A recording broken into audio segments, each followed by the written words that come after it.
Assalamualaikum warahmatullahi wabarakatuh. Selamat siang Bapak. Perkenalkan, kami dari kelas 9C atas nama Giska Syifa Ramadhani. Saya Febi Helisa. Saya Muhammad Bayhaki. Kami ingin melakukan wawancara singkat dengan Bapak untuk memenuhi tugas mata pelajaran Bahasa Indonesia. Tujuan wawancara ini adalah untuk mengetahui lebih dalam tentang pengalaman dan pandangan Bapak sebagai seorang guru dalam menjalankan tugas di sekolah. Sebelumnya, terima kasih kepada Bapak untuk waktu yang telah Bapak berikan kepada kami untuk memulai wawancara ini. Pertanyaan yang pertama, apa yang membuat Bapak tertarik menjadi seorang guru? Jawaban Bapak, apa yang menjadi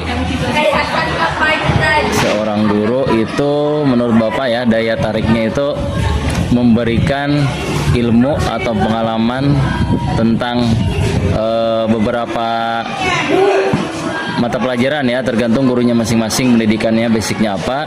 Jadi pengalaman itu yang menjadi daya tarik Bapak menjadi guru. Kenapa?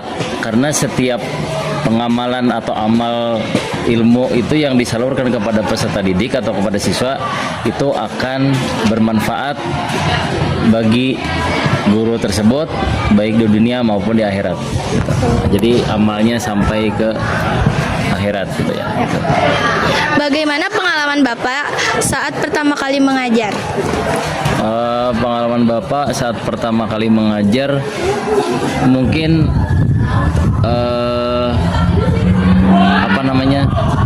peserta didik atau siswa itu ya, siswa itu mendiagnosa kategori atau perilaku siswa. Nah itu mungkin yang pertama kali Bapak bingung dan harus seperti apa. Oh ini kategori siswa yang bisa diatur atau tidak.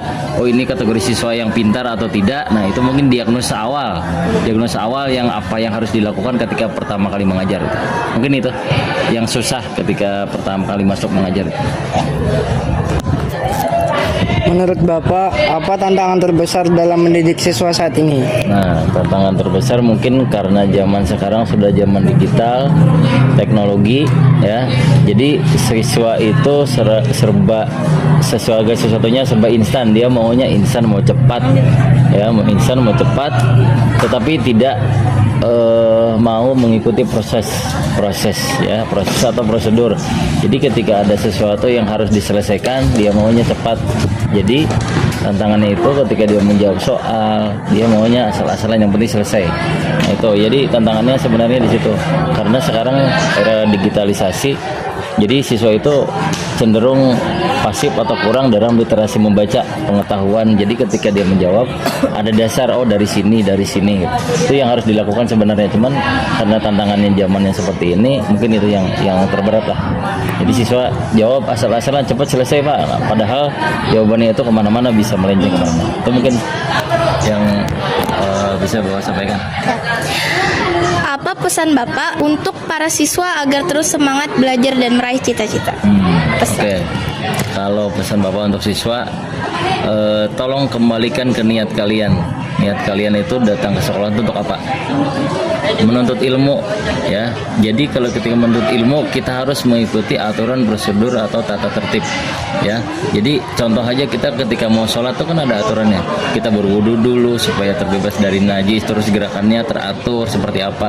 Kalau kita kembalikan ke niat seperti itu, insya Allah ilmu yang didapatkan akan bermanfaat dan mendapatkan keberkahan. Jadi ketika kita mengikuti aturan, prosedur, tidak belok-belok, insya Allah ilmu itu akan nempel dan bermanfaat akan kehidupan kita ke depannya. Ya. Itu mungkin. Terima kasih banyak Bapak atas waktu dan jawabannya. Kami mendapat banyak pelajaran berharga dari pengalaman dan pandangan Bapak. Semoga wawancara ini bermanfaat bagi kami semua. Wassalamualaikum warahmatullahi wabarakatuh. Waalaikumsalam warahmatullahi wabarakatuh. Terima kasih banyak Bapak. Sama-sama.